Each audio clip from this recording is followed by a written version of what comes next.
Et ceux qui l'appartenaient, qui étaient le peuple juif, ne l'ont pas reçu, ils n'ont pas reçu le Seigneur Jésus. Il a traversé des calomnies, des injustices de la part des leaders des Juifs et la plupart de la population. En voyant des signes, certains ont cru, mais ils l'ont abandonné quand il a commencé à parler avec un peu plus, quand il parlait un peu plus profondément. Ils ont pensé,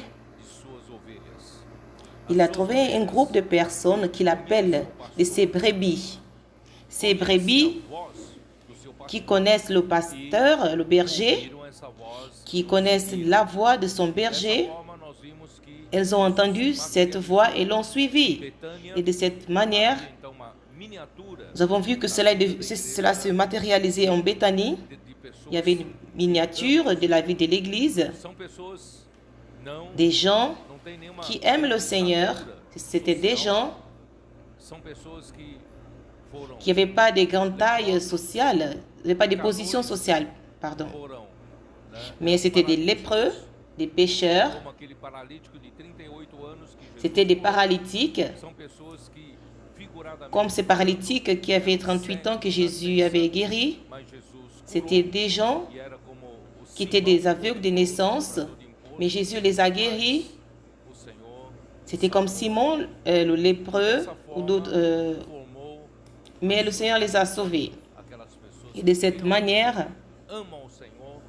il a formé son Église avec ces personnes qui aiment le Seigneur, qui aiment sa parole et qui sont disposées comme Jésus, qui étaient disposées comme Jésus à faire la volonté du Père. Et nous sommes là.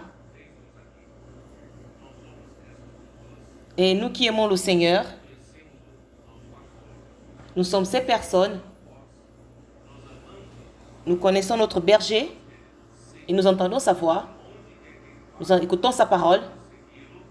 Nous le suivons là où il va. Nous le suivons de toute notre vie. Nous sommes là. Nous ne cherchons pas la position ni un confort, mais nous cherchons à faire la volonté du Père. Et le Seigneur a trouvé ses conforts à Béthanie.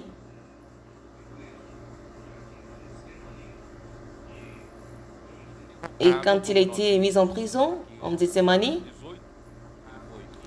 il a été interrogé, comme nous avons vu au chapitre 18. Il a été interrogé par les souverains sacrificateurs, par Caïphas. Il a été interrogé par Pilate, le gouverneur romain, et personne n'a trouvé aucun défaut en lui, parce qu'il était l'agneau pascal qui ôte le péché du monde. Et de cette manière, nous avons vu au chapitre 18, et au milieu de ces jugements injustes, au milieu de la condamnation, Pilate a condamné Jésus à mort, mort de la crucifixion. Et par la pression des Juifs, ils n'avaient pas le droit ni de condamner, ni d'exécuter par la mort, mais ils ont fait pression à l'empereur romain.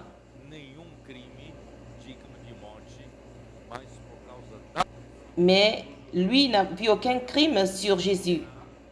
Mais à cause de l'oppression, il a été condamné et crucifié. Et au milieu de cette situation, nous avons vu qu'il est enregistré que Pierre, qui était l'apôtre, était plus proche.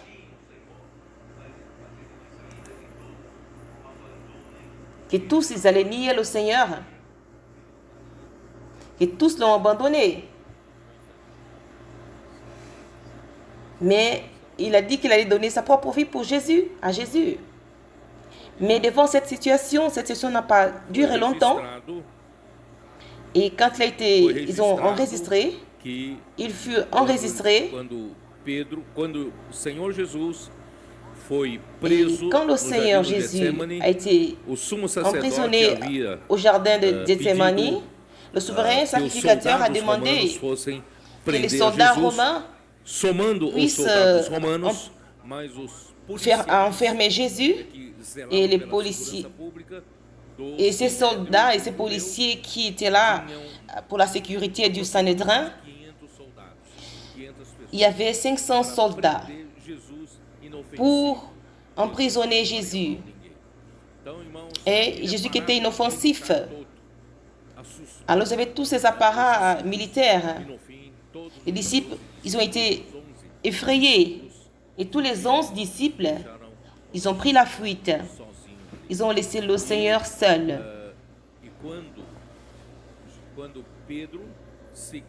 Et quand Pedro a suivi de loin Jésus,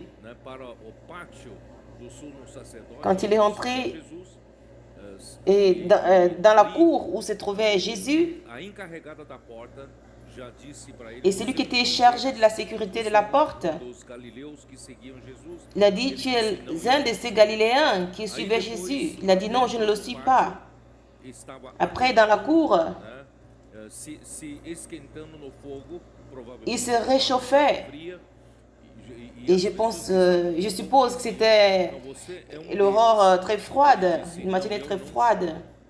Il a dit, je ne suis pas l'un d'eux. Il a dit, tu es l'un d'eux. Il a dit, je ne le suis pas. Et quand il a dit cette parole, je ne le suis pas, pour la troisième fois, le coq a chanté. Et quand le coq a chanté, et dans l'autre évangile, il était enregistré que Jésus, de loin, l'a fixé du regard. Il s'est souvenu que ce que Jésus lui a dit, qu'avant que le coq ne chante, tu m'auras nié pour 3 fois. Et si Pierre l'avait nié une seule fois, ce serait une faiblesse. Et s'il aurait aussi nié la deuxième fois, ce serait une fatalité. Mais la troisième fois, ça n'avait pas d'excuse. Et tout cela, c'est pour nous montrer que nous, des hommes naturels, nous ne sommes pas dignes de confiance. Au moment que tu traverses des risques de mort, une situation de mort, tu prends soin de toi-même et tu renies toutes choses. C'est pourquoi, frères, nous, les hommes naturels, nous ne sommes pas fiables. Mais comment Jésus peut-il compter sur nous? Comment le Seigneur peut-il se confier en nous pour que nous puissions exécuter la volonté du Père et la parole de Dieu? Au chapitre 17 de l'évangile de Jean, Jésus a dit, au verset 17, le Seigneur a dit, consacre-les par la vérité, parce que ta parole est la vérité. Sanctifie-les par ta vérité. Après la chute de l'homme, l'homme s'est déconnecté de l'unique Dieu véritable. Vous voyez ça dans Jean 17, verset 3. Il est le seul Dieu véritable, le seul vrai Dieu. Et quand vous vous déconnectez du vrai Dieu, vous vous connectez à qui? Vous vous connectez à celui qui est à la fausseté, au mensonge. Et dans Jean, voyons dans l'évangile de Jean 8, 43, après la chute de l'homme, où est-ce que l'homme s'est attaché? Jean 8, 44. Voyez ce qu'il dit. Vous avez pour père le diable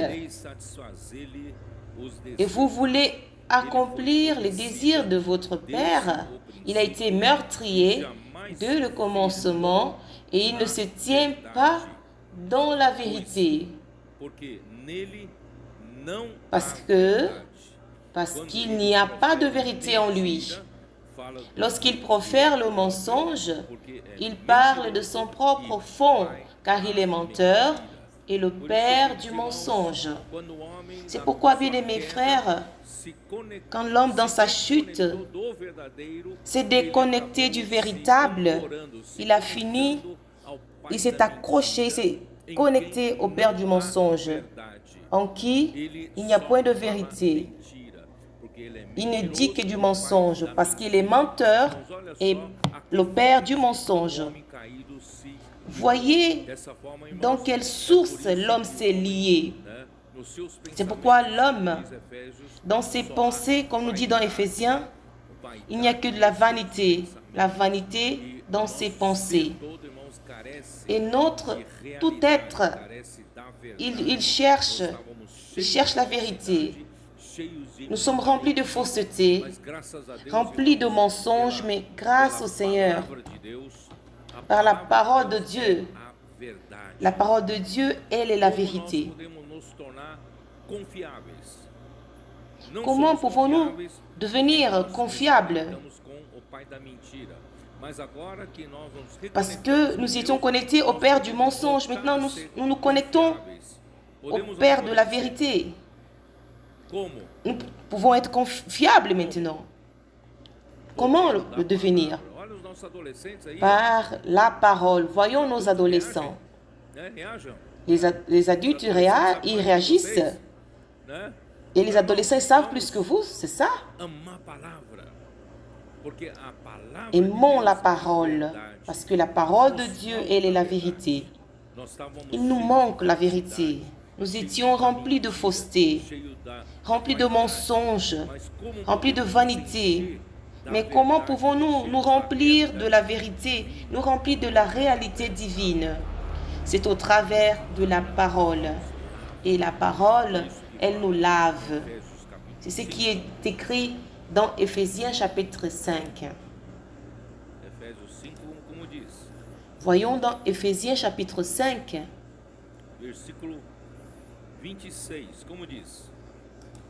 Voyons ce qu'il est dit dans Éphésiens 5, 26. Afin de la sanctifier par la parole. Je vais lire à partir du verset 25. Marie, aimez vos femmes comme Christ a aimé l'Église et s'est livré lui-même pour elle, afin de la sanctifier par la parole, après l'avoir purifiée par le baptême d'eau. L'Église, elle a été sortie du milieu du monde. Nous étions connectés au mensonge et grâce à Dieu, il nous a fait sortir du monde par le travail que Christ a réalisé sur la croix. Il nous a reconnectés au Dieu véritable, au vrai Dieu. Il va nous remplir de sa vérité et ôter toute fausseté, tout mensonge, toute vanité. Comment Dieu arrive à faire cela?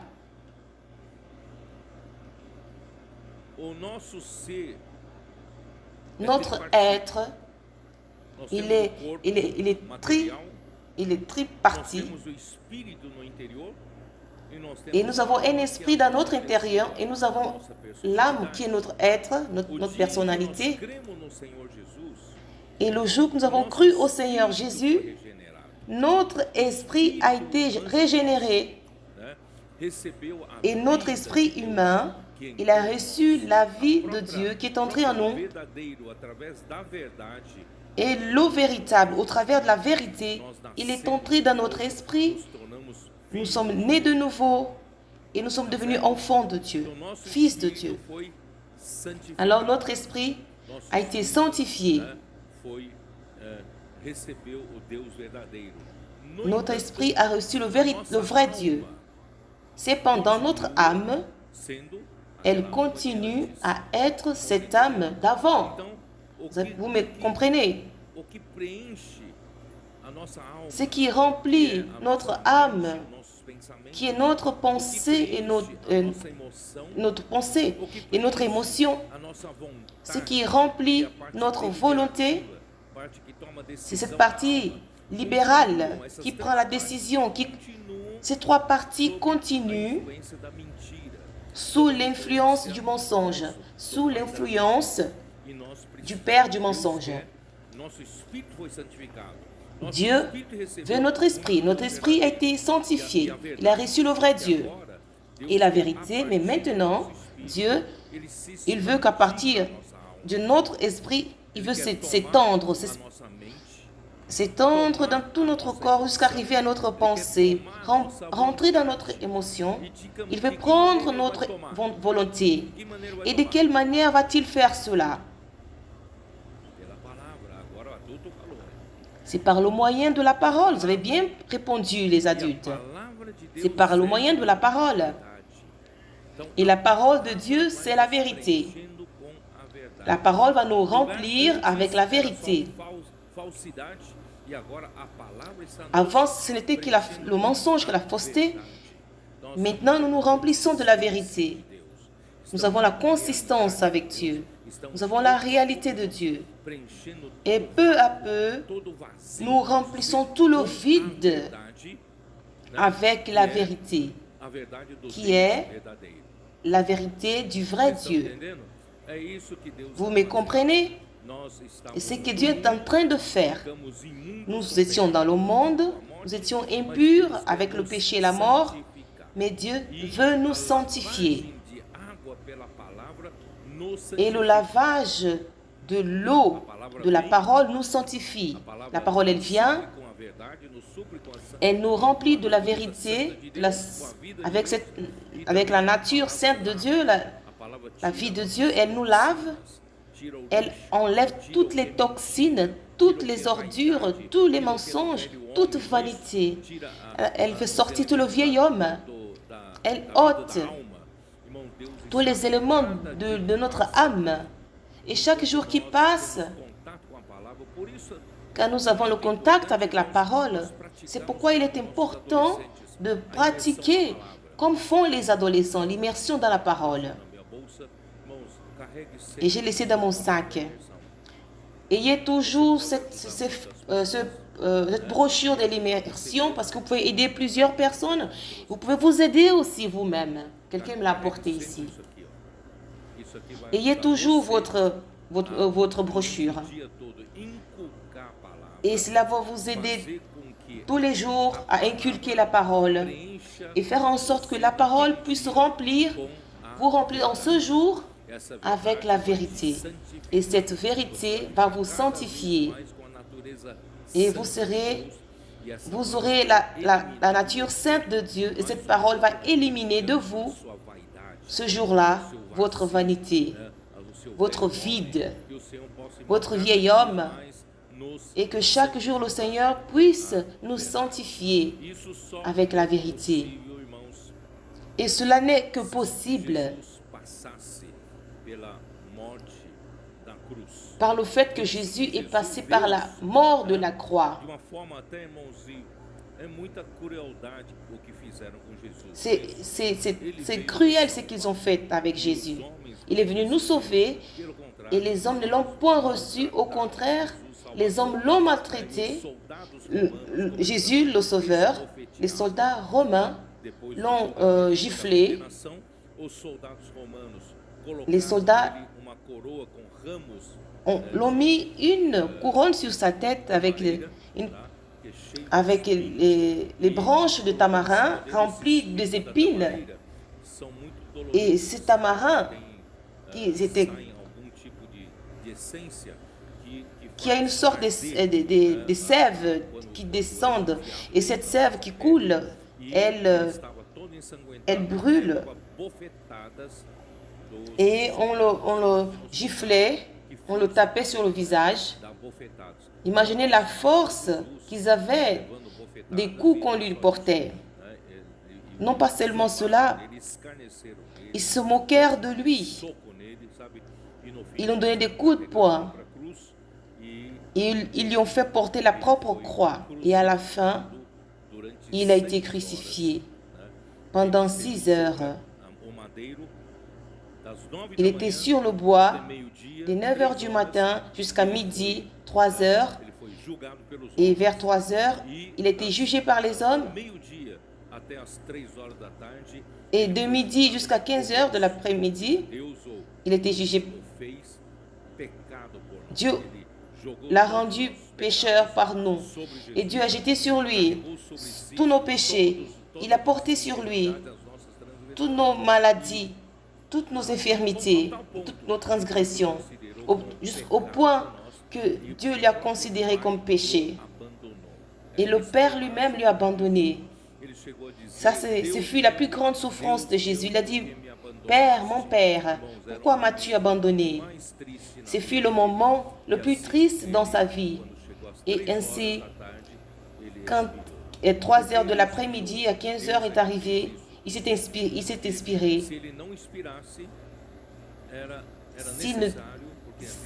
Il était nécessaire ces jours-là, comme c'était un vendredi,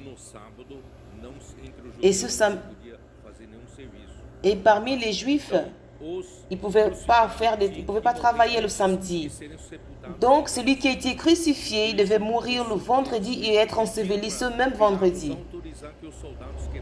Alors, c'est pourquoi ils ont demandé à Pilate de dire aux soldats de briser ses jambes. Ils ont brisé ses jambes pour anticiper sa mort. Et quand ils ont brisé les jambes de Jésus, il était déjà parti vers le Père. Et comme ça, ils n'ont pas brisé ses jambes. Pour accomplir les Écritures qui est dit qu'aucun de ses os ne seront brisés. Mais parce qu'en lui, il y avait la vie éternelle, la vie de la résurrection, on ne pouvait pas briser ses os. Et à la fin, ils ont blessé son côté avec une lance, et de son côté est sorti du sang et de l'eau. Qui a vu cela? Parmi ces 11 disciples qui étaient restés, seul Jean a vu cela. Et Jean a dit, il a parlé à ce sujet, c'est dans Jean 19, 34, l'un des soldats qui ont ouvert son côté avec une lance qui est sorti du sang et de l'eau. Du sang. La couleur rouge, on peut voir de loin. On arrive à voir de loin du sang quand il coule.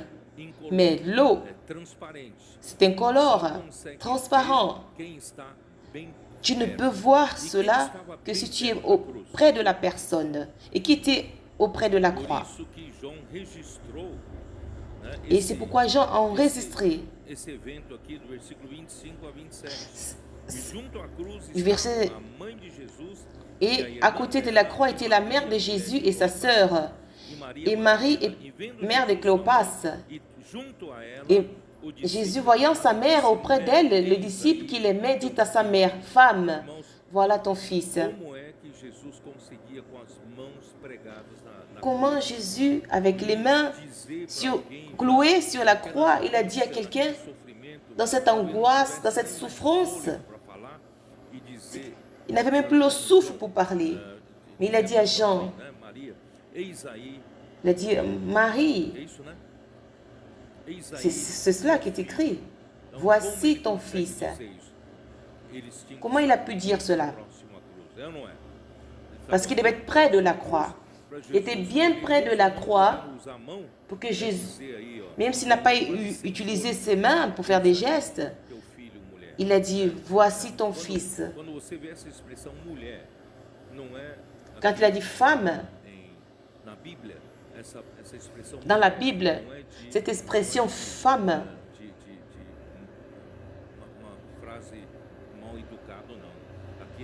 ce n'est pas un manque d'éducation. Quand il a dit femme, voici ton fils.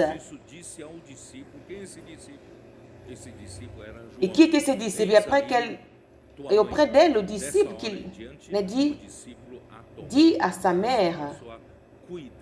Puis il dit au disciple, voilà ta mère. Et dès ce moment, le disciple l'a pris chez lui.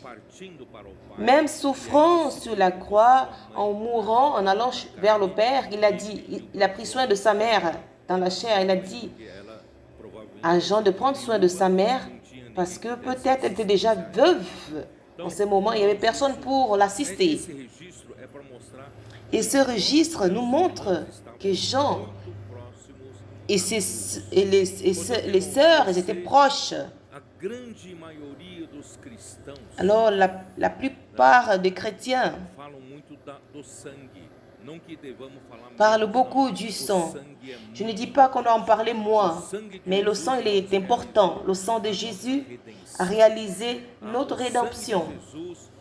Le sang de Jésus a propitié notre justification. Et à partir de là, Dieu a pu pardonner nos péchés. Il nous a justifiés par le sang de Christ. Il nous a réconciliés avec Dieu. C'est merveilleux cela. Mais le sang, c'est pour traiter du côté négatif. Parce que l'homme est tombé dans le péché et l'homme s'était éloigné de Dieu. Il n'y avait plus de solution pour qu'il revienne à Dieu. Il y avait besoin d'une répansion de sang. Et c'est pourquoi Jésus a répandu son sang à notre place. Alors, le sang est très important pour cela. Mais après avoir restauré et racheté l'homme, quel fut l'objectif final du côté positif et du côté négatif? C'était la réconciliation de l'homme avec Dieu du côté positif. Qu'est-ce que l'homme doit faire? Dorénavant, l'homme doit vivre pour faire la volonté de Dieu. Comment l'homme va vivre pour faire la volonté de Dieu? Il a besoin d'eau. Quelle est cette eau? Certains affirment que c'est l'eau du baptême. Mais dans le contexte, cette eau ne peut être que cette eau que Jean a parlé. Dans Jean 7, 37, vous vous souvenez? Au dernier jour de la fête, Jésus s'est levé. Il a crié, il a exclamé, « Si quelqu'un a soif, qu'il vienne à moi et qu'il boive. Celui qui croit en moi, de son intérieur sortiront l'eau, un fleuve d'eau vive. » Il a parlé cela concernant l'esprit qu'il devait recevoir, ceux qui croiraient en lui. Jusqu'à ce moment-là, l'esprit n'était pas encore donné parce que Jésus n'avait pas encore été glorifié. Mais maintenant, Jésus, il est mort. Et au troisième jour, Dieu l'a ressuscité.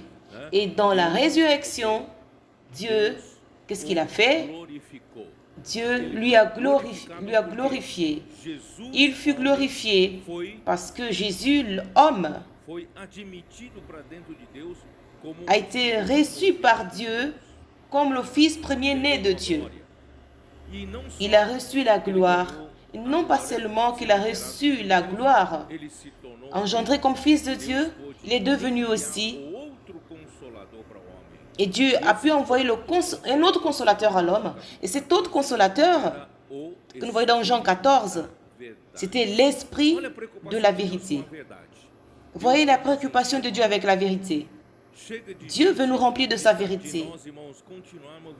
Ça suffit des gens qui vivent vides, rien qu'avec un semblant. Je suis chrétien, j'ai du zèle, j'ai fait plusieurs choses pour Dieu, mais à l'intérieur, vous êtes vide. Dieu a l'intérêt de nous remplir. Notre Dieu est un Dieu véritable. Et son Fils est un chemin pour nous amener la vérité. La vérité est la vie, parce que la vérité se trouve dans la vie. Il est mort, il est ressuscité. Il a envoyé, il est devenu l'esprit de la vérité. Aujourd'hui, qui est dans votre intérieur? Qui est dans votre intérieur, c'est l'esprit de vérité. Et cet esprit veut vous remplir de vérité. Il ne va pas rester tranquille tant qu'il ne vous a pas rempli de vérité. Alors ça, c'est le travail de l'esprit de vérité. Jusqu'à ce que nous devenons remplis et mûrs, remplis de la vérité de Dieu et de Christ, jusqu'à la plénitude de Dieu. Et de cette forme, Christ sera la tête, sera la tête de l'Église, gouverne votre vie, gouverne ma vie, gouverne ma famille et ta famille. Il gouverne tous les membres du corps de Christ. C'est ce que Dieu veut faire. C'est pourquoi il est nécessaire qu'il y ait de l'eau. L'eau, c'est cet esprit qui croit en moi, de son intérieur, sortiront de fleuves d'eau vive. L'esprit est typifié par l'eau. Grâce à Dieu pour l'eau. C'est l'eau qui entre n'importe où elle pénètre. Je suis ingénieur civil, et souvent on a des difficultés à se relationner avec de l'eau. Et souvent vous avez un puits d'eau, si vous ne couvrez pas bien la toiture, après 15 ans, 25 ans, il commence à avoir des infiltrations. Parce que l'eau, elle s'infiltre dans n'importe quelle brèche. Cette eau qui est esprit, elle entre aussi dans n'importe quelle ouverture. Si vous lui donnez une ouverture, une brèche, cette eau, elle entre en vous. Et elle vous donne la vie.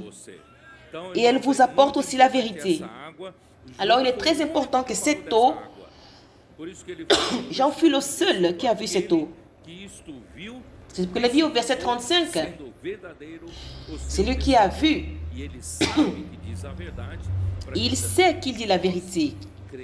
Pour que vous croyiez. Croyez, mes frères. Ce que Jean a écrit. Au travers de sa mort, il va envoyer son esprit comme de l'eau. Pardon. Imaginez, nous avons dans cet univers le vrai Dieu avant la création. Dans cet univers,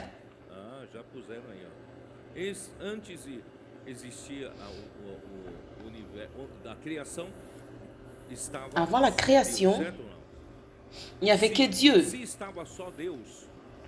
S'il n'y avait que Dieu, qui est le véritable? Parce qu'il n'y avait pas un autre. Il n'y avait que Dieu. Alors Dieu est le véritable Dieu. Et son Fils est la vérité. Le resplendeur de sa gloire qui transmet ce vrai Dieu à la création, à la créature qui est l'homme. Il est le chemin, la vérité et la vie. Et quand il est mort et ressuscité, il est devenu l'esprit de vérité. Et vous pouvez utiliser cette illustration dans Deutéronome 8, qui nous dit que la bonne terre, une terre riche en eau, dans cette bonne terre, un manancial. Et ce manancial, cette source qui est riche en eau, qui typifie l'eau. Cette eau, c'est la vérité de Dieu, c'est l'essence de Dieu. Dieu est comme cette eau. Mais il était emprisonné. Et l'homme à la superficie de la terre n'a pas accès à cette eau. Mais grâce à Dieu, Christ, un jour, il est venu sur terre. Il a ouvert un chemin de cette source profonde. Il est devenu une source.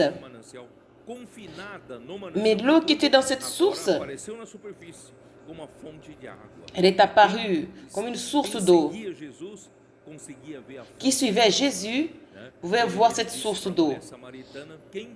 Il a dit à la femme samaritaine, celui qui boira l'eau de ce monde aura soif, mais qui boira de l'eau que je lui donne, il n'aura plus jamais soif. Au contraire, cette eau deviendra en lui une source qui coulera pour la vie éternelle. Pendant que Jésus était ici sur terre, il est mort, mais il est ressuscité. Qu'est-ce qu'il est devenu? Il est devenu cet esprit, l'esprit de vérité. L'esprit de vérité a donné la continuation de cette source, de ce fleuve, cette rivière. Aujourd'hui, nous sommes atteints par cette eau de la rivière parce que nous sommes nés 2000 ans en arrière. On n'arrive pas à voir Jésus en chair. Mais grâce à Dieu, il est devenu cet esprit, il nous a atteints. Et nous devons boire de cette même eau qui est dans ce manancial profond, la même eau qui était en Jésus comme une source. Nous devons boire de cette même eau. Cet esprit de vérité que nous buvons, n'est-ce pas merveilleux? Ayons plus de contact avec la parole, avec l'esprit, encore plus de contact avec la vérité, avec l'esprit. La parole est la vérité. Et cette parole nous remplit d'eau, et nous remplit de la vie de Dieu, et nous remplit de la réalité de Dieu. C'est ce que Dieu veut faire avec son Église. Il est nécessaire donc que Jésus eût à traverser toute cette angoisse de la mort. La mort sur la croix est une mort cruelle. C'était le plus terrible châtiment qui existait dans l'Empire romain. C'était quelque chose honteux et en fait, il clouait sur la croix le plus grand criminel. Et les gens passaient par ce chemin, ils voyaient ces criminels sur la croix. Ils se moquaient d'eux. Mais Jésus a été mis parmi les plus grands criminels. Mais il a souffert à cause de nous.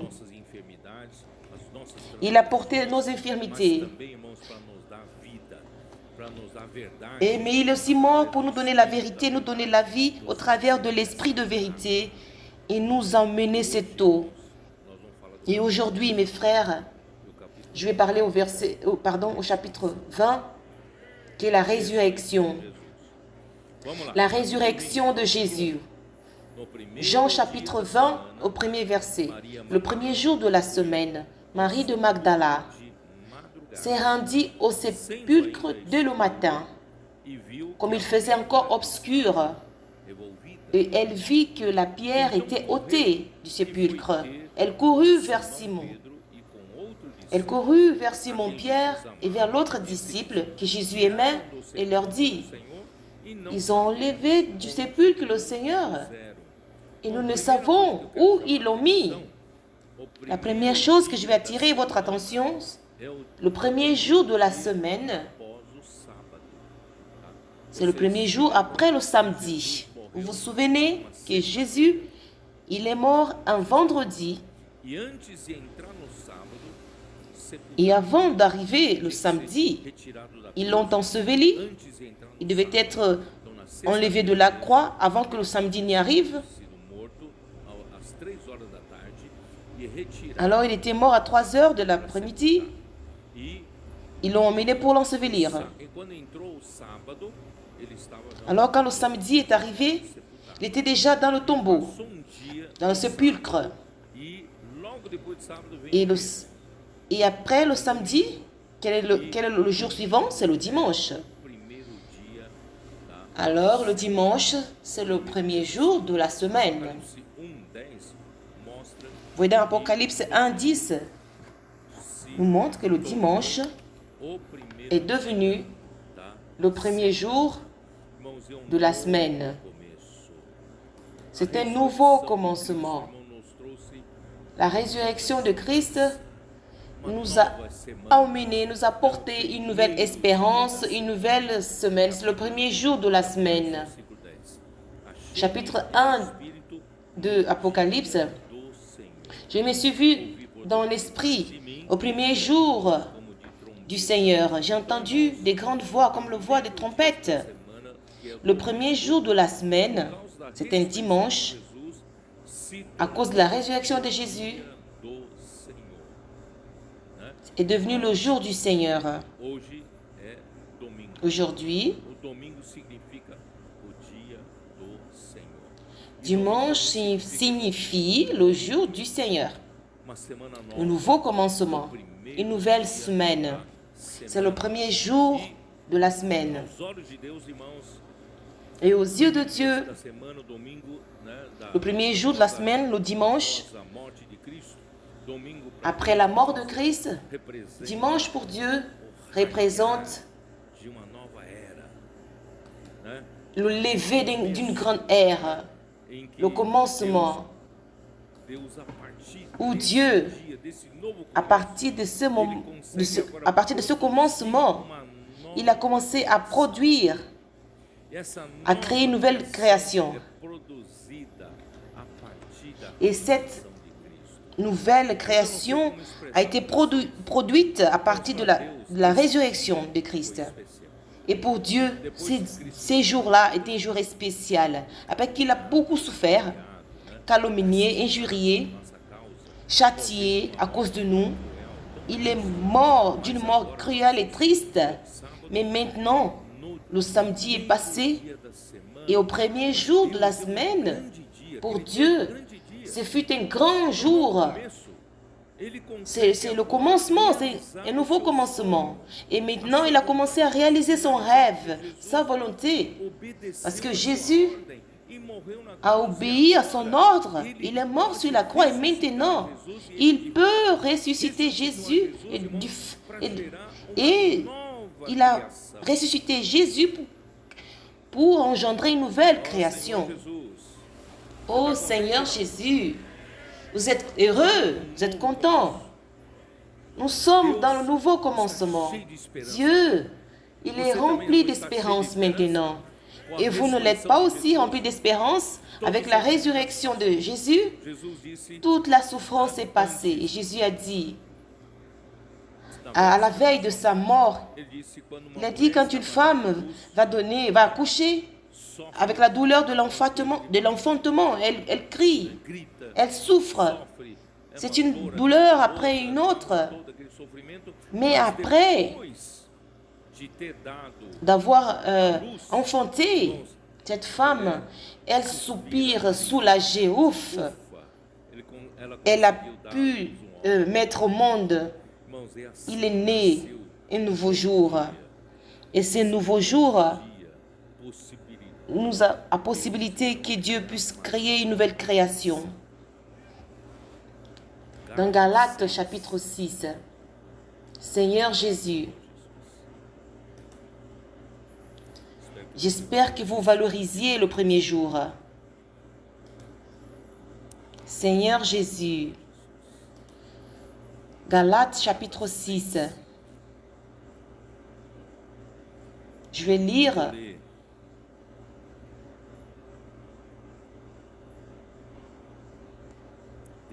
à partir du verset 14. Mais loin de moi, me glorifier. Et ce n'est que de la croix de notre Seigneur Jésus-Christ, par qui le monde est crucifié pour moi, comme je le suis pour le monde. Ce que Christ a fait sur la croix, j'ai été crucifié. Et le monde aussi a été crucifié. C'est eux problématiques. C'est moi problématique. C'est moi problématique que le péché y est entré et la mort aussi, qui m'a rendu, qui m'a condamné par Dieu. Alors c'est moi, par la mort de Christ, est crucifié.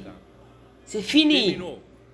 L'erreur est finie. Mon vieux, moi, le monde est parti contre Dieu, contre la volonté de Dieu, cette volonté qui a crucifié Jésus. Alors ce monde aussi, il est crucifié. N'est-ce pas merveilleux? Je ne sais pas si vous voyez cette réalité. Le monde n'a plus de sens pour vous, n'a pas de couleur.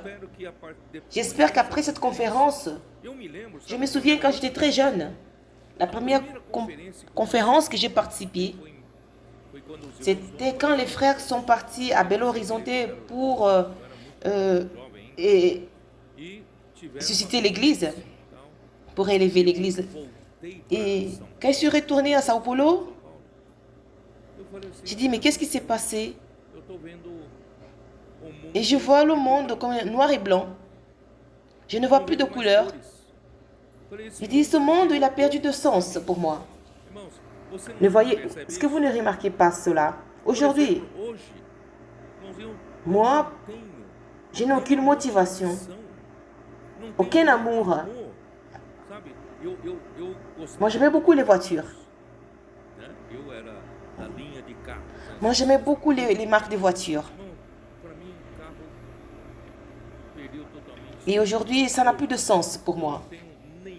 Et ça ne m'attire pas. Les patrimoines, les biens, une maison de rêve. Tout cela n'a pas de sens pour moi. Parce que le monde a perdu ses couleurs. Parce que le monde a été crucifié pour moi. Et moi aussi, j'ai été crucifié pour le monde. Alors aujourd'hui, je suis une nouvelle création. Et aujourd'hui, je vis pour le Seigneur. Je suis mort pour ce monde. Et le monde aussi est mort pour moi. Parce que Christ est mort sur la croix. Et au troisième jour, qu'est-ce que ça signifie? Au verset 15. Car ce n'est rien que d'être circoncis ou incirconcis. Ce qui est quelque chose, c'est d'être une nouvelle créature. Nous sommes aujourd'hui une nouvelle créature créée par Dieu au travers de la mort et résurrection de Christ. Et 2 Corinthiens 5, 12.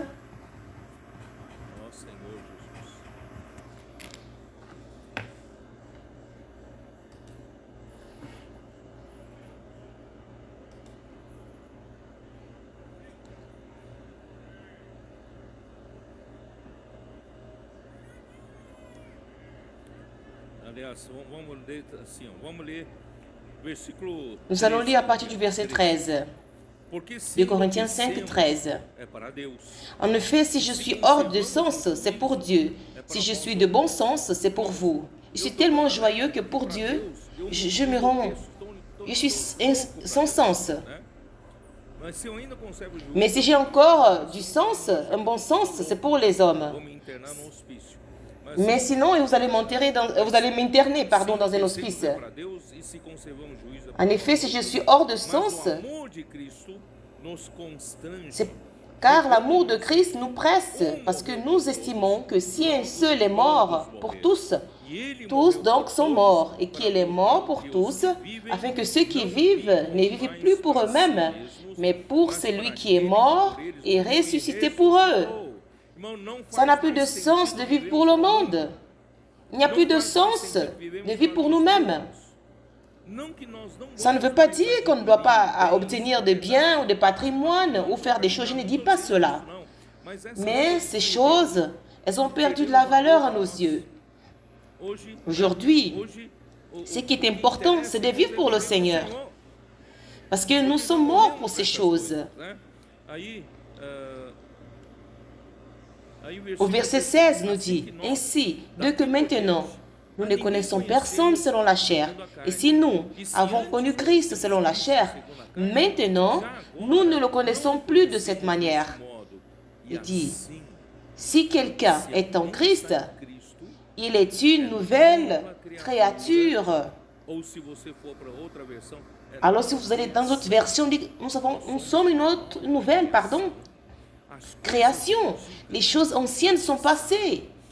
Voici, toutes choses sont devenues nouvelles. Nous sommes dans une autre sphère. Nous avons traversé la mort de Christ, passé par la mort de Christ. Nous sommes dans la résurrection. Sa résurrection nous a introduits dans une nouvelle sphère, une nouvelle création. Rien de vieilles choses, des logiques humaines. Nous sommes dans la sphère de Dieu, la sphère céleste, la sphère spirituelle. Tout est nouveau. Et vous savez que moi je crois que ces 4 êtres vivants sont composés de cette nouvelle créature. Vous croyez en cela? Moi je le crois. Que nous, quand nous vivons dans cette réalité, nous vivons dans une autre sphère. Et dans cette sphère, nous sommes ensemble avec Christ. Nous faisons partie de ces 4 êtres vivants. En zigzagant. Avec des braises qui courent parmi nous. En faisant l'œuvre de Dieu. Celle-ci, c'est la nouvelle création. J'ai beaucoup parlé, je dois terminer. Nous allons, entrer dans le message. Oh Seigneur Jésus. Ésaïe 53. Oh Seigneur Jésus. Toutefois, le Seigneur qui a donné son âme comme offrande pour le péché, il était nécessaire qu'il soit brisé par le Père à cause de nous. Et Dieu l'a rendu infirme. Mais le résultat de sa souffrance sur la croix, c'est pour engendrer la postérité, engendrer ses enfants. Et qui sont ces enfants? C'est nous. Nous avons été engendrés dans sa résurrection. Et l'Église, c'est le prolongement. Il prolongera ce jour pour faire l'œuvre de Dieu. Et la volonté du Seigneur prospérera entre ses mains. Nous ne sommes pas là pour faire notre volonté. Nous sommes ici pour faire la volonté de Dieu. Et quelle est la volonté de Dieu? Je vous pose encore la question aux adolescents. Quelle est la volonté de Dieu? Dieu veut que Christ soit la tête sur toutes les choses. Quels sont les versets qui nous disent cela? Très bien. Éphésiens 9, 10. Oh Seigneur Jésus. Maintenant, je commence à demander aux adultes de faire converger en Christ, de faire qu'il soit la tête, toutes les choses sont sur terre et dans le ciel, dans la dispensation, dans la plénitude des temps. Alors, ça, c'est le mystère de la volonté de Dieu. Dieu veut faire cela. Tout ce qui se passe, tout ce qui s'est passé avec Christ, quand il est mort sur la croix, il est ressuscité, c'est pour que tout cela, il doit être à la tête de l'Église. C'est pourquoi Dieu lui a donné l'Église au verset 22, Éphésiens 1, 22. Dieu lui a donné l'Église qui soit la tête sur toutes choses. Et l'Église qui est son corps, la plénitude de celui qui est tout, qui remplit tout en tous. C'est un processus de l'entêtement de Christ sur l'Église, de remplir Christ, qui soit à la tête de toutes choses. Il ne s'agit pas seulement des enseignements ou des doctrines, mais il s'agit d'une question de se remplir de Christ, de la vérité et de la réalité. De sorte que vous inculquez la parole, l'immersion dans la parole. Et quand nous sommes dans Ésaïe, allons dans Ésaïe 9, 6. Ô Seigneur Jésus, comme il est dit dans Ésaïe chapitre 9, verset 6, car un enfant nous est né, un fils nous est donné, et la domination reposera sur son épaule. On l'appellera admirable, conseiller, Dieu puissant, Père éternel, Prince de la paix. Alors, cet enfant qui nous est né, c'est Jésus. Il est mort avec cet objectif. Ce fils qui nous est donné, cet enfant qui nous est donné, il nous a été donné. Pourquoi? Pour que la domination est sur ses épaules. Il va gouverner la terre, il va gouverner toutes choses dans le ciel et sur la terre. C'est la détermination de Dieu, c'est sa volonté. Comment cela va se faire? Donner de l'accroissement de son empire et une paix sans fin au trône de David et à son royaume, pour l'affermir, le soutenir par le droit et par la justice, de maintenant et à toujours. Voilà ce que fera le zèle de l'Éternel des armées. Pourquoi? Vous vous souvenez de l'histoire que j'ai parlé plusieurs fois? Dans Genèse chapitre 11, je ne sais pas si les adolescents ont participé quand j'ai parlé de la Genèse chapitre 11. C'était après le déluge. Là, il survint un homme qui s'appelait Nimrod. Il était leader de la civilisation à l'époque. Il a bâti des villes. Il a construit son empire, son règne. Il a commencé à dire aux hommes, hommes, nous ne devons pas avoir peur de Dieu, ne craignez pas Dieu. Parce qu'à l'époque, tous les hommes avaient peur de Dieu. Pour qu'ils ne puissent pas exterminer l'humanité par le déluge. Alors les gens avaient peur de commettre des erreurs et d'être châtiés par Dieu. Il a dit, arrêtez de vivre comme ça. Nous n'appartenons pas à Dieu. Nous les hommes, nous savons prendre soin de nous-mêmes. Nous pouvons nous gouverner nous-mêmes. Alors c'est parti de là qu'il a commencé à établir le règne, le gouvernement humain. Il a rejeté Dieu. Il a dit, vous ne pouvez pas craindre Dieu, prenez soin de vous-même. Et c'est comme ça que Nimrod a commencé à établir ce règne humain et avoir l'indépendance de Dieu. Et nous voyons cela dans le psaume chapitre 2. Voyons. Et c'est que la gouvernance, le gouvernement, la lutte entre les règnes. Dans le psaume chapitre 2, qu'est-ce qu'il est écrit au verset 1? Pourquoi ce tumulte parmi les nations?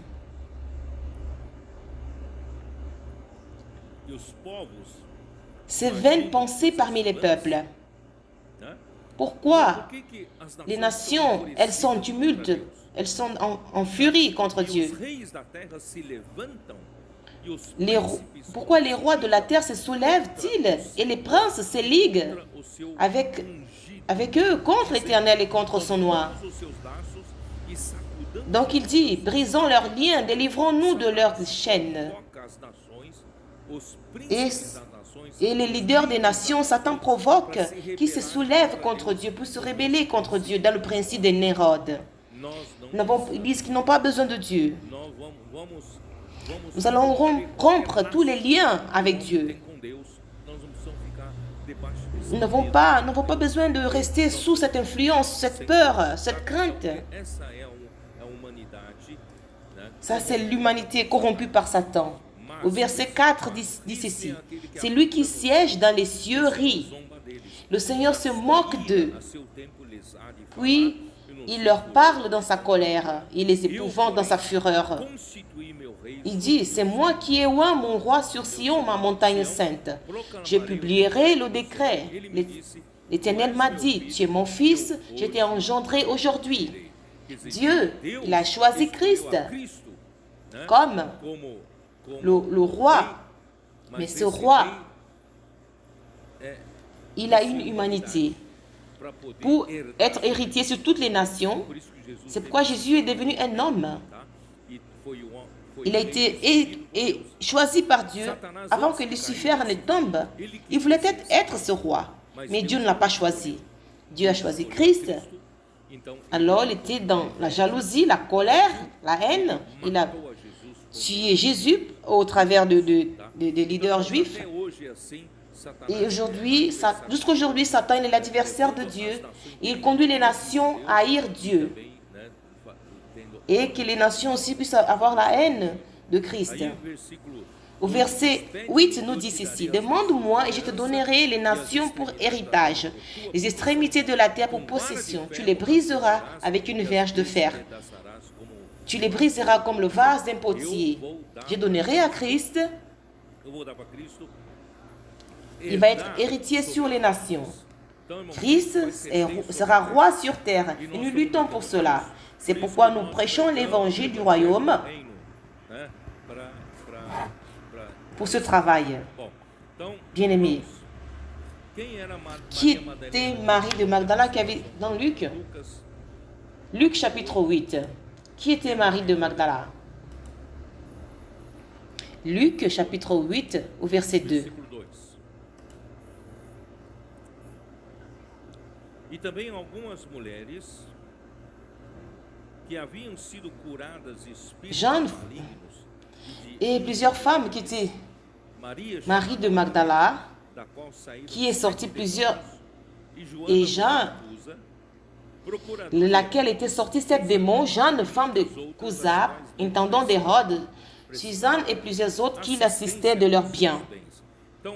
Donc Marie de Magdala était guérie par le Seigneur.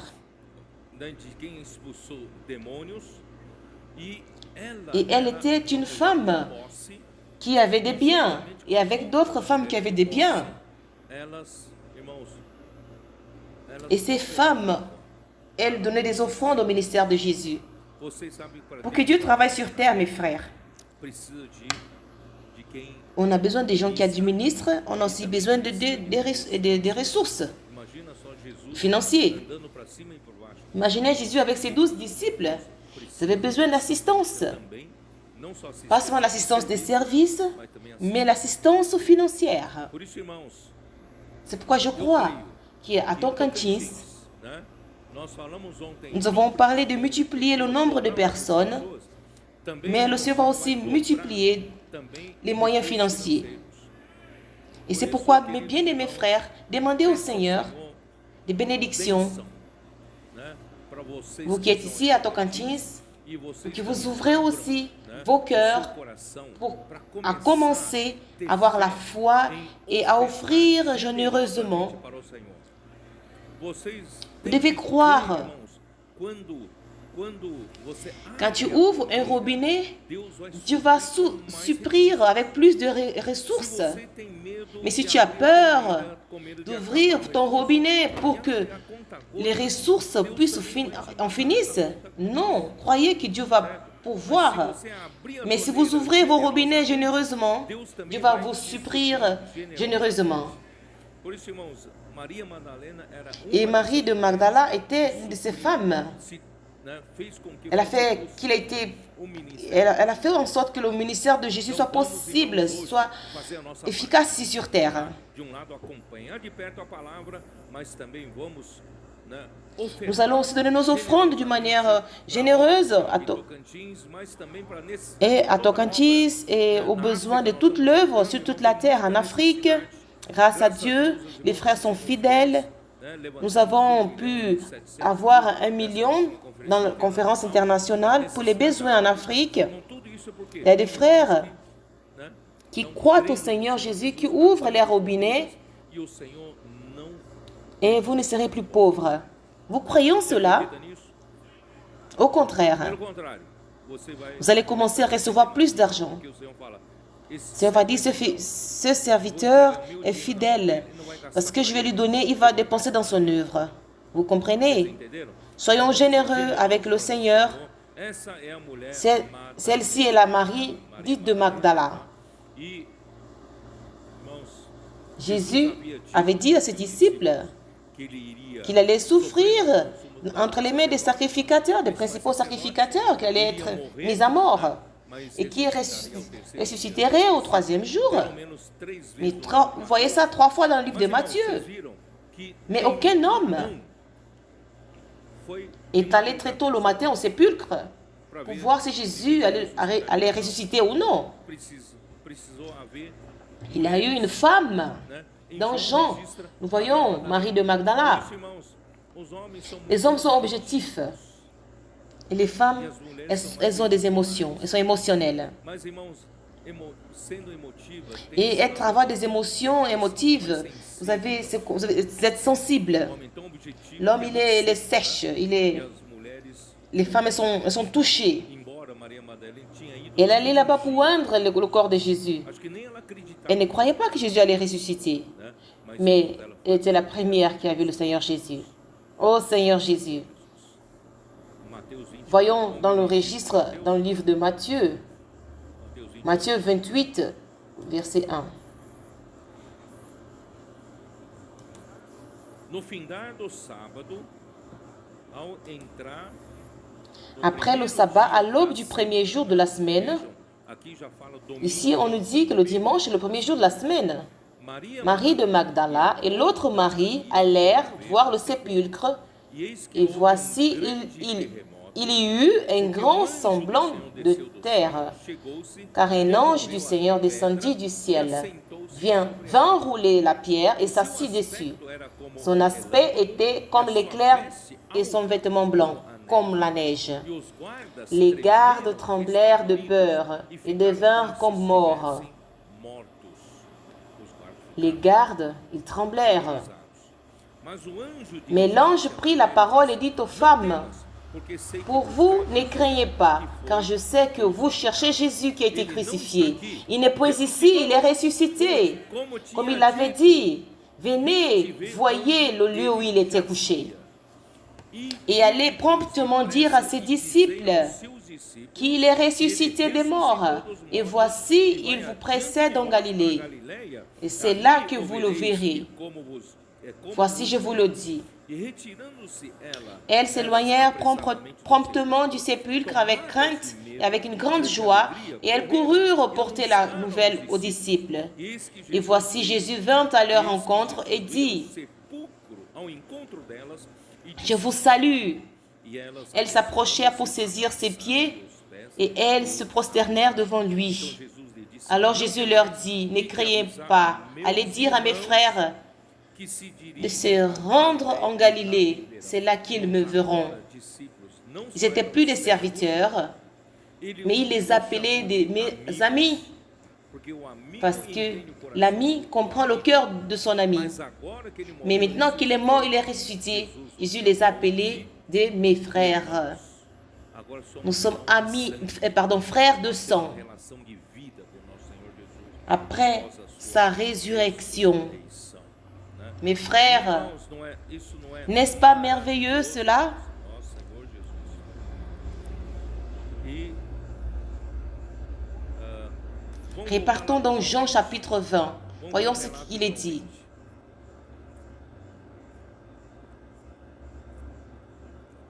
Jean chapitre 20. Vamos lá. Au verset 2. 2. Então Elle correu, courut foi vers Pedro, Simon-Pierre et vers l'autre disciple que Jésus aimait et leur a quem dit, Jesus amava, e ils ont enlevé du sépulcre le Seigneur et nous ne savons où ils l'ont mis. se opuseram.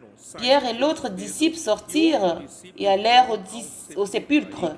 Ils couraient As mulheres foram primeiro.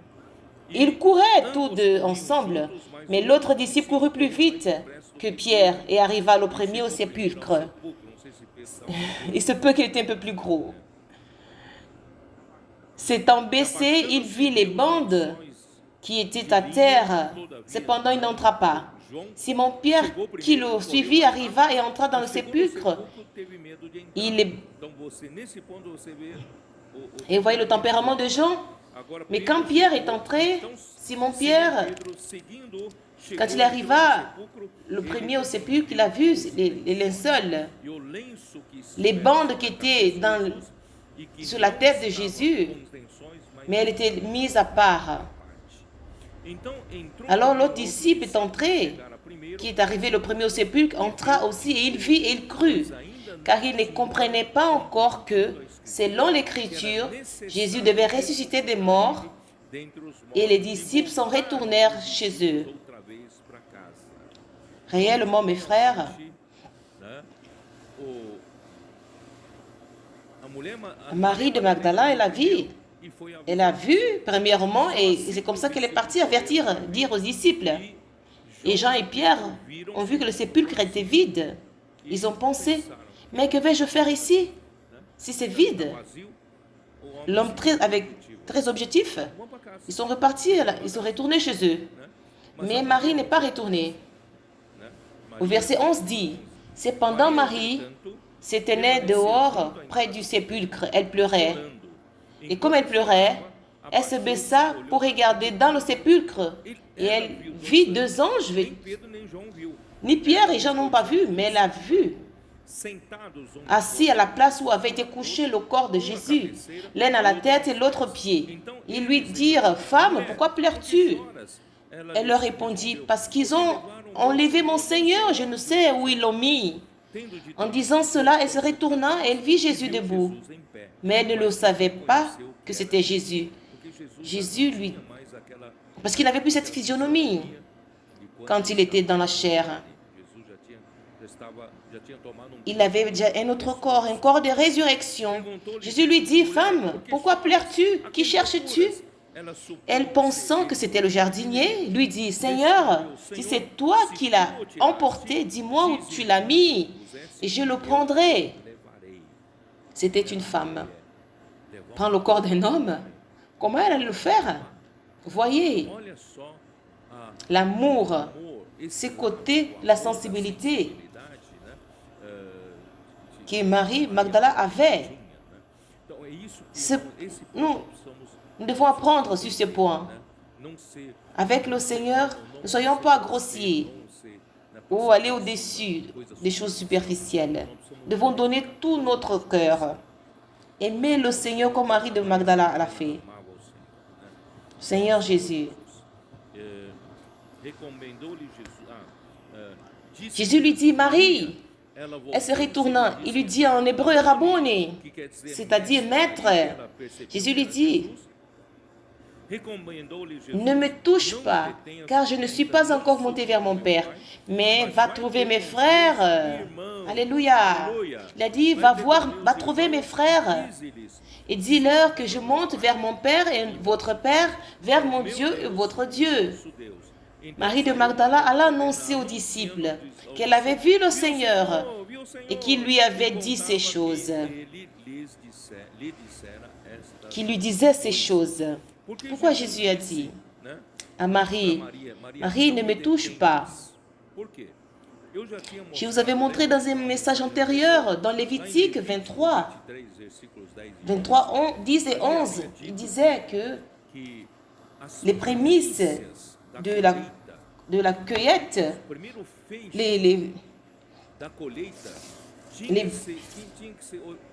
et ça devait être premièrement remis au sacrificateur et après remis à Dieu. Et qu'est-ce que le sacrificateur ferait? Il allait déplacer une offrande de ce buisson. Le premier fruit de la résurrection, frère, doit être pour la jouissance de Dieu. Quand Jésus ressuscité, premièrement, il devait aller vers Dieu pour se présenter à Dieu comme cette première résurrection. Mais Marie de Magdala, qui était désespérée, Jésus lui a dit, je dois apparaître, sinon elle va mourir. Et c'est comme ça qu'il a ouvert une exception.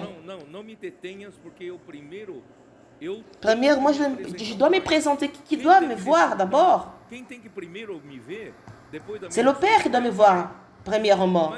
Mais elle était tellement désespérée qu'elle a eu ce privilège de voir Jésus en premier, après la résurrection. C'est pourquoi ne soyons pas logiques ou carrés, mais soyons désespérés pour les choses du Seigneur. Soyons désespérés pour les choses du Seigneur, pour amour au Seigneur.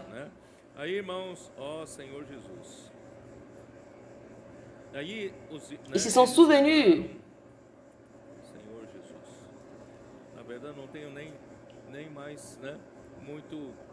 Et je n'ai pas beaucoup à vous dire ici, mes frères. Et ce jour-là, il est allé vers le Père. Jésus est allé vers le Père parce qu'il est apparu le matin. Il est allé vers le Père et s'est présenté au Père. Mais ce même jour, il est revenu à ses disciples.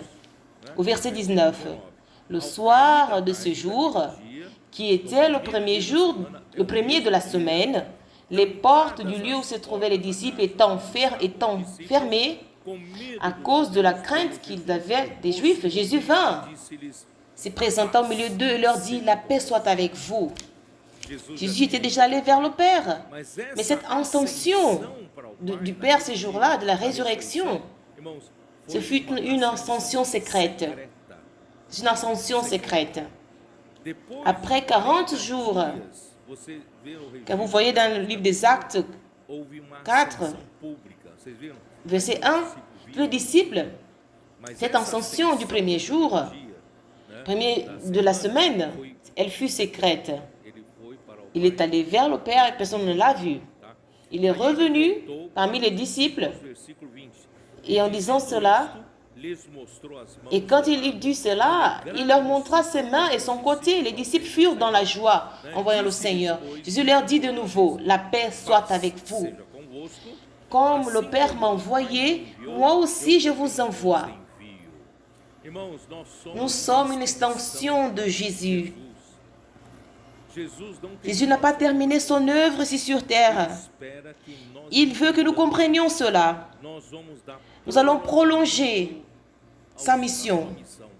Nous allons terminer l'œuvre qui n'a pas terminé ici sur terre, qui est l'édification de la maison de Dieu, et assumer le royaume, le règne de ce monde. C'est pourquoi sur terre, édifions le corps de Christ et prêchons l'évangile. Mais pour cela, on avait besoin de recevoir l'Esprit Saint. Il a soufflé sur eux. Recevez le souffle saint. La parole souffle, c'est l'Esprit pneuma. Recevez l'Esprit Saint. Et ces jours-là, les disciples ont reçu l'Esprit de vérité. Ils ont reçu un autre consolateur. Ils ont reçu l'Esprit. Finalement, par la résurrection, cela est devenu possible de réaliser l'œuvre du Père. N'est-ce pas merveilleux? Ô Seigneur Jésus! Et je voudrais commenter que Jésus, il avait des marques de clous sur ses mains et de son côté. Comment cela? Ce corps n'était plus ce corps, ce n'était pas une matière, mais c'était le corps de la résurrection. Le corps de la résurrection avait un registre. Il avait ses impressions, mais il avait ses marques, ça conservait ses marques. Mais ce n'était pas un corps matériel, c'était un corps de la transformation. Et les portes et les fenêtres ne l'empêchaient pas d'apparaître. Ça, c'est le corps de la résurrection et nous aurons ce corps. Vous voulez la voir? Amir, tu veux la voir? Mais avant, il faut faire la chirurgie. Nous allons devenir... Nous aurons ce corps de la résurrection parce que durant le millénaire, nous allons gouverner avec Christ durant 1000 ans. Comment nous allons régner avec Christ? Ami, va en Afrique. Comment va-t-il en Afrique? Alors il doit descendre ici sur terre, prendre des billets, prendre un avion. Non. On n'aura plus des milles. Et dans le millénaire, vous aurez ce corps de la résurrection. Vous irez là où vous voulez. Vous n'avez plus besoin d'avion ni de voiture. N'est-ce pas, Joël Zio? C'est merveilleux. Et vous irez en Éthiopie, vous apparaîtrez. Joël descend en Éthiopie. Et nous pouvons régner avec Christ durant 1000 ans dans la partie célestiale, céleste. Et nous aurons un corps de résurrection. Ô Seigneur Jésus,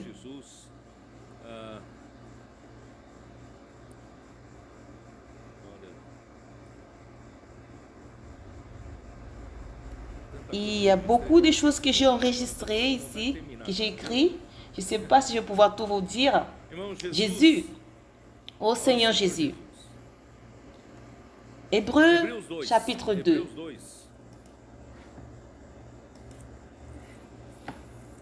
Hébreux chapitre 2. Et le frère Dong, il aimait beaucoup parler à la fin de son ministère. Il a commencé à parler du royaume. Il a parlé beaucoup du verset Hébreu, chapitre 2, verset 6.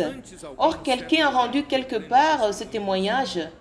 Qu'est-ce que l'homme pour que tu te souviennes de lui? Ou le fils de l'homme pour que tu prennes soin de lui? Tu l'as abaissé pour un peu de temps au-dessus des anges. Mais tu l'as couronné de gloire et d'honneur. Et tu as mis toutes choses sous ses pieds. En effet, en lui soumettant toutes choses, Dieu n'a rien laissé qui ne le fût soumis. Cependant, nous ne voyons pas encore maintenant que toutes choses lui soient soumises. Mais Dieu, qui il a prédéterminé que cet homme était rempli de gloire et d'honneur. Mais Dieu l'a mis abaissé au-dessus des anges. Les anges, ils sont plus capables, plus puissants que nous. Pourquoi il nous a mis au-dessus des anges?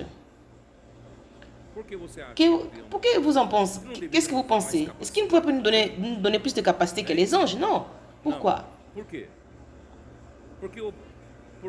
Parce que cet ange que Dieu a donné a beaucoup de capacités, il s'est enorgueilli. Il a chuté. Il est devenu l'adversaire de Dieu. Alors Dieu a créé l'homme. Il ne nous a pas remplis de capacités. Dieu nous a créé avec une seule capacité, de pouvoir le contenir. Alors l'homme est un vase. C'est la seule créature qui a été créée à l'image, la ressemblance de Dieu, qui avec un esprit humain, une âme humaine, pour recevoir Dieu, qui est l'esprit. Pour que la puissance soit de Dieu et qu'elle n'appartienne pas au vase. Est-ce que vous comprenez? Dieu n'a pas besoin de créer l'homme, un homme super capable. Parce que celui qui est capable est dans votre intérieur. Après la résurrection, Dieu a été capable de mettre Christ dans notre intérieur. Christ est dans notre intérieur et c'est le pouvoir de Dieu. Vous n'avez pas besoin d'être puissant. Celui qui est capable, c'est Dieu. C'est lui qui opère au travers de sa parole. Grâce au Seigneur, nous ne sommes pas encore arrivés là-bas. Au verset 9 nous dit, mais c'est lui qui a été abaissé pour un peu de temps au-dessus des anges, Jésus. Maintenant il dit Jésus. Homme, nous le voyons couronné de gloire et d'honneur à cause de la mort qu'il a soufferte, afin que par la grâce de Dieu, il souffrit la mort pour tous. Il convenait, en effet, que c'est lui pour qui et par qui sont toutes choses, et qui voulait conduire à la gloire beaucoup de fils, éleva à la perfection par les souffrances le prince de leur salut. Jésus-Christ, quand il est mort, il a ressuscité. Dieu l'a engendré comme le fils premier-né. Parce qu'il était le fils premier-né. Il est devenu son fils unique. Mais au travers de lui, Dieu allait engendrer d'autres fils qui sont nous les hommes. Et il voulait conduire ses autres fils dans la gloire. Dieu l'a conduit vers la gloire. Alors il a la responsabilité de nous conduire dans la gloire. Il est le capitaine de notre salut. Seigneur Jésus. Je vais terminer ma lecture dans Jean, chapitre 20. Seigneur Jésus. Au verset 24, nous dit. Avant cela, lisons un verset dans 1 Corinthiens 15. 1 Corinthiens, verset 15. Pour parler un peu à Josinho et Amir. 1 Corinthiens 15, 18, 39 et 38.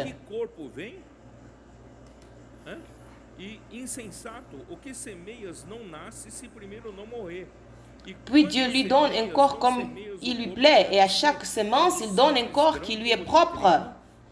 Toute chair n'est pas la même chair, mais Dieu donne un corps À chaque semence, il donne un corps approprié. L'une, c'est la chair de l'homme et d'autres des quadrupèdes, autres celle des oiseaux ou celle de poissons. Il y a aussi des corps célestes et des corps terrestres, mais autre est l'éclat des corps célestes, autre celui des corps terrestres. Autre est l'éclat du soleil, autre l'éclat de la lune et autre l'éclat des étoiles. Même une étoile diffère en éclat d'une autre étoile. Qu'est-ce que cela veut dire? Qu'est-ce que cela veut dire? Dans l'éternité, après que vous auriez eu le corps céleste de la résurrection, votre éclat de gloire va différer d'un à un autre, qui définit comment votre gloire va être. Comment on va définir cela? Ça va dépendre de comment vous avez vécu ici sur terre. Comment vous avez été fidèle à Dieu ou pas. Si vous avez fait sa volonté ou non. Vous avez permis que cette vie puisse travailler la vérité en vous. Et faire en sorte que votre vie puisse grandir. Et cela va définir votre gloire dans le futur. Quand cette vie sur terre sera achevée, on n'aura plus la chance d'obtenir plus de gloire ou moins de gloire. Pendant que nous vivons ici sur terre. Servons le Seigneur, aimons le Seigneur, inculquons la parole dans notre cœur, laissons cette parole, cette vérité nous constituer, soyons utiles devant le Seigneur, et c'est cela qui va définir votre gloire. Continuons. Où suis-je? Au verset 42. Ainsi en est-il de la résurrection des morts. Le corps est sémé corruptible, il ressuscite incorruptible. Il est sémé méprisable, il ressuscite glorieux. Il est sémé infirme, il ressuscite plein de force. Il est sémé corps animal, il ressuscite corps spirituel. S'il y a un corps animal, il y a aussi le corps spirituel. C'est pourquoi il est écrit, le premier homme, Adam, devint une âme vivante. Le dernier Adam est devenu un esprit vivifiant. Mais ce qui est spirituel n'est pas le premier. C'est ce qui est animal, ce qui est spirituel vient ensuite. Le premier homme tiré de la terre est terrestre. Le second homme est du ciel. Tel est le terrestre. Tels sont aussi les terrestres et tel est le céleste. Tels sont aussi les célestes. Et de même que nous avons porté l'image du terrestre, nous porterons aussi l'image du céleste. Et de la manière que Christ est ressuscité, nous aussi, nous serons de cette manière glorieuse. Vous êtes contents, mes frères? C'est pourquoi, continuons. Ô Seigneur Jésus, retournons dans Jean chapitre 20. Je vais terminer. Au verset 24. Thomas, appelé Didyme, l'un des 12, n'était pas avec eux lorsque Jésus vint. Les autres disciples lui dirent donc, nous avons vu le Seigneur, mais il leur dit, si je ne vois pas ses mains, la marque de clous, si je ne mets pas mon doigt dans la marque des clous, et si je ne mets pas ma main dans son côté, je ne croirai point. 8 jours après, les disciples de Jésus étaient de nouveau dans la maison et Thomas se trouvait avec eux. Jésus vint, les portes étant fermées, se présenta au milieu d'eux et dit, la paix soit avec vous. Puis il dit à Thomas, avance ici ton doigt et regarde mes mains. Avance aussi ta main et mets-la dans mon côté et ne sois pas incrédule, mais crois. Thomas lui répondit, mon Seigneur et mon Dieu. Jésus lui dit, parce que tu m'as vu, tu as cru. Heureux ceux qui n'ont vu, qui n'ont pas vu et qui ont cru. Et mes frères, mieux vaut la peine de croire. Les adolescents, ils apprennent à croire pour voir. Tu crois et tu verras l'accomplissement de la parole. Croyons, mes frères, avec simplicité, avec obéissance, avec les 4 êtres vivants qui vont faire l'œuvre de Dieu. Et d'autre part, il est important de ne pas perdre les réunions. Thomas, il a perdu la réunion. La première apparition du Seigneur, il a perdu. Mais c'est là où le Seigneur apparaît. C'est là qu'il parle avec vous. Tu peux, même si tu vois les rediffusions et la vidéo après, mais ce n'est pas la même chose. Alors, ne manquez pas aux réunions. Au verset 30, il dit, Jésus a fait encore en présence de ses disciples beaucoup d'autres miracles qui ne sont pas écrits dans ce livre. Mais ces choses ont été écrites afin que vous croyiez que Jésus est le Christ, le Fils de Dieu, et qu'en croyant, vous ayez la vie en son nom. J'ai terminé pour vous libérer. Et certains vont voyager. Jésus est le Seigneur.